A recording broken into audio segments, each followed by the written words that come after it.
So as you can see, I started typing the name. It is this one, but in order for us to be sure, we're just going to go ahead and put in his full name and the license number and Google it. So in this case, this contact information is here. So the license number matches. So we can open up this page and it'll have his information here. So we can update the address. Beverly Boulevard, Montebello, California. Okay. So we have the office number here. So we're going to go ahead and copy this one for down here.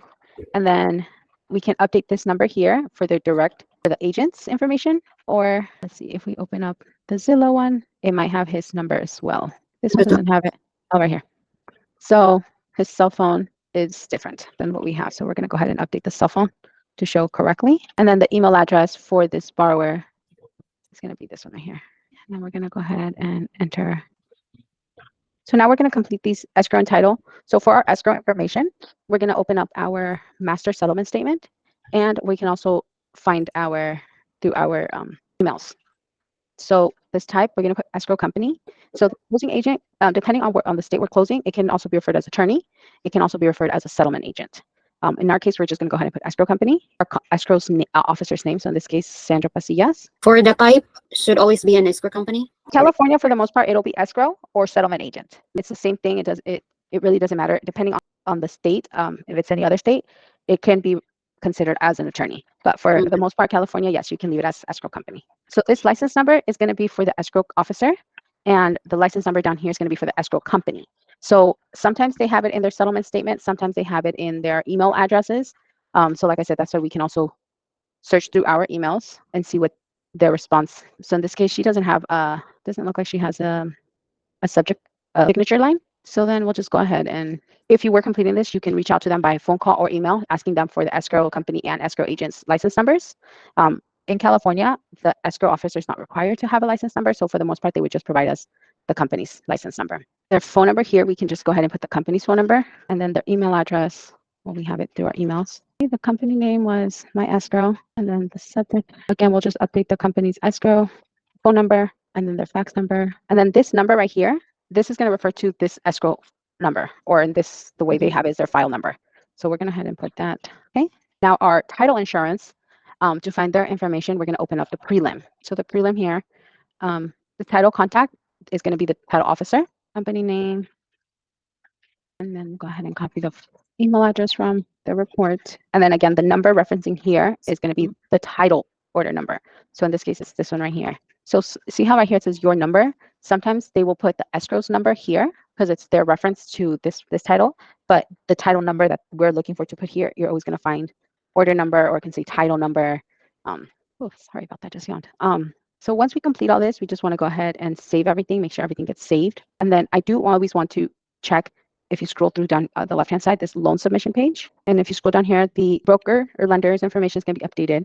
And then the escrow and company name also is all updated. So right here, we have our escrow number, title number, the contact informations, the email addresses. So here, we're just going to go ahead and add the estimated close of escrow date. So if you go back to the settlement statement, our closing date is estimated for 9/16. Okay. 9/16. So the close of escrow date is going to be our closing date. And that can be found on the RPA, right? It can also be found on the RPA, yes. So if you review the RPA, if it says 30-day escrow, it's 30 days from the date of the contract. You can calculate it. Or this one, the master settlement statement, should have when the closing date is. So when we rename it, we put the printed date or the issue date. That's the date that this settlement was created. But the closing date is when we're estimating for us to close. Okay.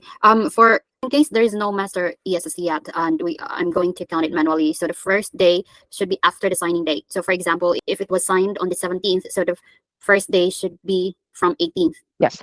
Okay. Thank you. Any questions of how to get to this page, or where you need to find the information? I just need to have a recap on what we have discussed, just a quick one. So for the first, where am I? So for the first category, that was for the real estate or broker or the buyer. So this can be found on the page 16 on the RPA, or sometimes 17th or 18th, depending on how long the RPA is.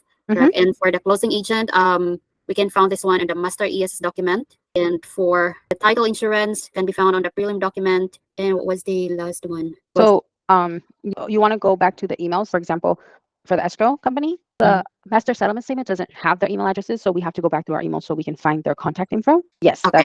but for the most part, everything else is found in the master settlement statement. Cool. So Thank I just pulled, and when we completed the track agent list, I just opened up the page 17 to complete everything, to fill it out. But I just opened up the RPA. So in this case, the seller's purchase of a replacement property was added to the actual contract in itself, the counter offer, this addendum. So all these other documents are disclosures for the property for this contract. But if you keep scrolling down, the actual contract date, it's going to start on this page. So this is the RPA, or purchase contract for California. So in a different state, it will look different, but this is when it was prepared. It has our bar information, the address, the agent's name and agent's company, and then it has the actual contract in itself. So in this case, the purchase price, it's a 30-day escrow, the initial deposit, the loan amount, and what the down payment should be. All right. So then in this case, it's number of the pages is 17. So we're going to have to find page 17 so we can complete the right here, the section for the agents. All right. Okay. Okay. That is noted. Thank you. Any other questions that you may have? Everything is good.